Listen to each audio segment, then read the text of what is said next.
So here we are, 8-digit PDX.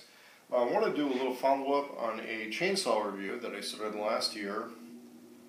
You'll see one of the more popular videos on my channel deals with comparison between a Greenworks, a Ryobi, and a DeWalt saw as far as tree trimming goes.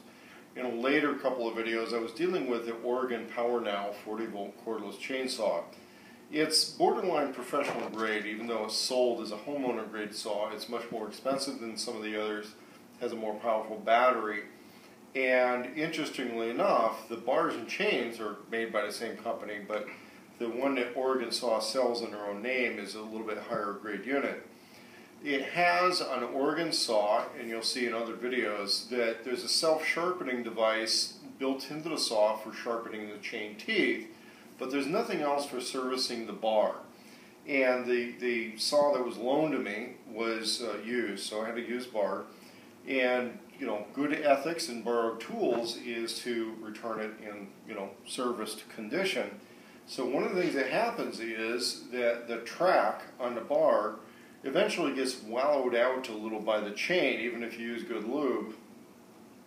And as that chain gets a little rattly, you can keep adjusting the tension on it, but it doesn't really do much for that side-to-side kinking that happens as the bar ages. What a lot of people do is they go replace the bar, but on a good quality bar, you can redress the bar a few times using a belt sander. Some people do it by hand with a file, not the way it's done. But as that channel gets wallowed out on the edges, you can grind that channel down a little bit so that you're getting to a fresher area that's less wallowed out, because the teeth have a relatively deep grabber on there for riding through there. Eventually, they're bottoming out on a spacer that's between the two outer layers that make one of these bars. These bars are basically a laminate of 3 pieces of metal. When you're bottomed out and dragging on that, time for a new bar. Dressing the bar is a relatively simple procedure. I'm going to reduce our noise by just kind of mimicking it.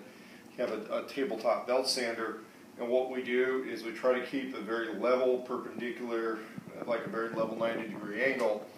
And as we work that on there, we're just working it, and we work it again, and we work it back and forth a few times until the surface becomes much more consistent. And one thing that we're going to look for is for both laminate sides to end up looking about the same. If one's skinnier than the other, that was part of the wear process on the bar chain. Now, I'll run this for a short period of time. The other thing you have to look out for is the little teeth on your sprocket here. You do want to reduce them a little bit, but not a whole lot. But they can catch and tear your belt off the sander, so you don't want to ruin that. You may end up having to do these by hand. And so it's a little careful to work that edge. But again,